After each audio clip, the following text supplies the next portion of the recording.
Halo, perkenalkan, nama saya Fenia Firnolani dengan NIM 2407010055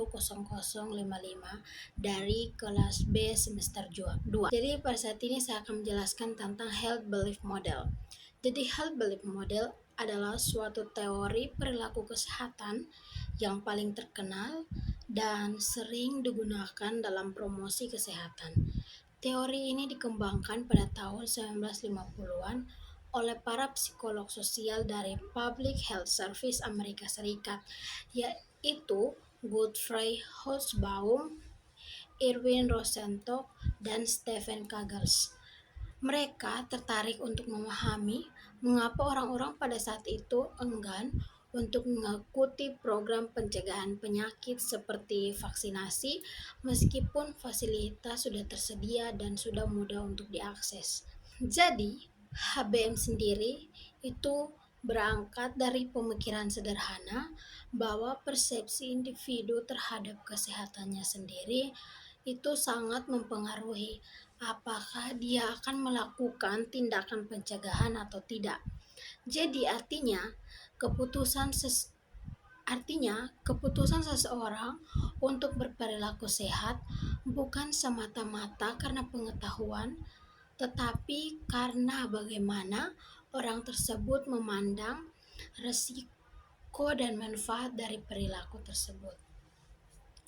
Dalam teori ini ada beberapa komponen penting yang saling berkaitan. Yang pertama adalah persepsi kerentanan, yaitu sejauh mana seseorang merasa dirinya itu berisiko terkena suatu penyakit atau masalah kesehatan lainnya. Dan jika seseorang itu merasa dirinya itu tidak mungkin sakit, maka dia tidak akan merasa perlu untuk melakukan pencegahan tersebut.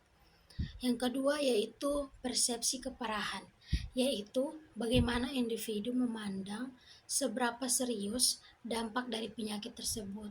Jadi, bukan hanya soal sakit fisik, tetapi juga dampak sosial, ekonomi, bahkan sampai psikologis. Ketika seseorang merasa dirinya rentan dan penyakit itu berbahaya untuk dia, maka dia akan mulai menimbang-nimbang apakah dengan melakukan tindakan pencegahan itu layak atau tidak untuk dirinya sendiri. Dan setelah itu ada manfaat yang dirasakan, yaitu keyakinan bahwa tindakan tersebut, misalnya dengan mencuci tangan, vaksinasi, atau screening, dapat memberikan manfaat yang nyata dan bisa menurunkan risiko terkena penyakit. Berikutnya adalah hambatan yang dirasakan, yaitu hambatan-hambatan yang membuat ragu atau enggan untuk seseorang bertindak, seperti jarak yang jauh, biaya yang mahal, atau ketidaknyamanan atau rasa takut.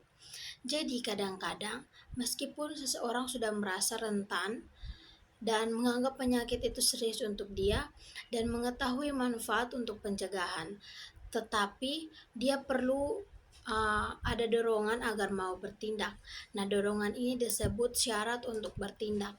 Jadi syarat untuk bertindak ini bisa berupa kampanye kesehatan, nasihat dari dokter, cerita dari teman yang pernah sakit, atau bahkan pengalaman pribadi yang bisa memicu kesadarannya sendiri.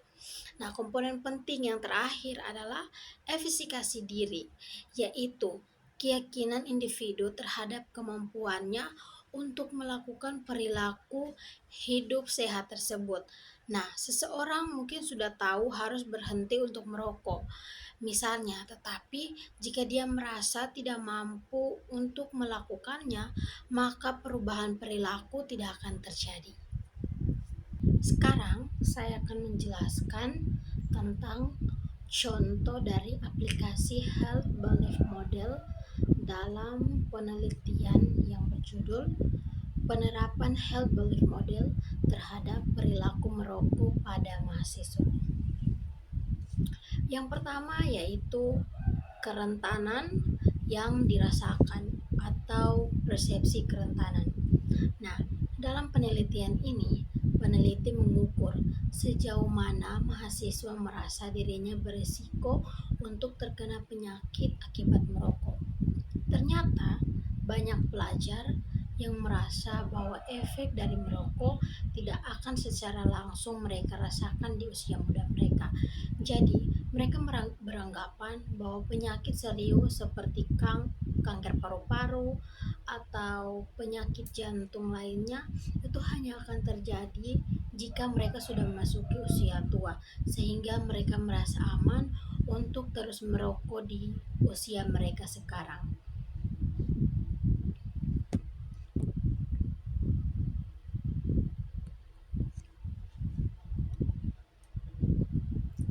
Dan rendahnya kerentanan persepsi ini menjadi salah satu alasan mengapa perilaku merokok tetap dilakukan oleh mereka. Yang kedua adalah persepsi keparahan. Jadi, selain mereka merasa mereka tidak rentan, sebagai pelajar juga mereka beranggapan bahwa dampak merokok tidak terlalu serius bagi kehidupan mereka. Misalnya, ada yang berpikir bahwa batuk-batuk ringan atau sesak nafas adalah hal yang biasa terjadi dan itu tidak membahayakan. Ternyata mereka belum memikirkan dampak jangka panjang yang lebih berat akan mereka hadapi. Nah, persepsi bahwa merokok hanyalah kebiasaan sosial dan bukan ancaman serius bagi kesehatan bisa membuat mahasiswa cenderung mengabaikan risiko yang ada. Yang ketiga adalah persepsi manfaat. Dari sisi manfaat, mahasiswa yang merokok seringkali memandang atau merasa bahwa merokok ini memberikan keuntungan psikologis dan sosial. Mereka merasa lebih rileks, percaya diri, dan lebih mudah bergaul dalam lingkungan pertemanan. Persepsi bahwa merokok bisa membantu dan mengurangi stres atau menjadi alat untuk bersosialisasi sehingga membuat perilaku ini terus dipertahankan meskipun mereka tahu ada risiko kesehatan di baliknya. Dan yang keempat adalah hambatan yang dirasakan atau persepsi hambatan. Penelitian ini juga menemukan bahwa mahasiswa menghadapi berbagai hambatan untuk berhenti merokok. Beberapa di antaranya adalah rasa kecanduan nikotin, tekanan dari teman sebaya, serta anggapan bahwa berhenti merokok adalah proses yang sulit dan itu bisa membutuhkan usaha yang besar. Nah, hambatan ini semakin diperkuat dengan kurangnya dukungan dari lingkungan dan orang tua dan kurangnya ketersediaan akses terhadap program penghentian merokok yang mudah dijangkau oleh mahasiswa. Yang kelima adalah syarat untuk bertindak. Agar siswa termotivasi untuk bisa berhenti merokok, maka diperlukan pemicu atau syarat untuk bertindak. Dalam konteks ini, syaratnya bisa berupa kampanye anti rokok, penyuluhan kesehatan, larangan merokok di lingkungan kampus, hingga bisa pengalaman pribadi melihat keluarga atau teman yang sakit akibat rokok. Nah, pada penelitian ini menunjukkan bahwa pelajar yang pernah melihat dampak nyata dari penyakit akibat rokok cenderung lebih mempertimbangkan untuk berhenti merokok. Dan yang terakhir adalah efekasi diri. Faktor terakhir yaitu efekasi diri atau keyakinan mahasiswa terhadap kemampuannya sendiri untuk bisa berhenti merokok juga menjadi fokus dalam penelitian tersebut.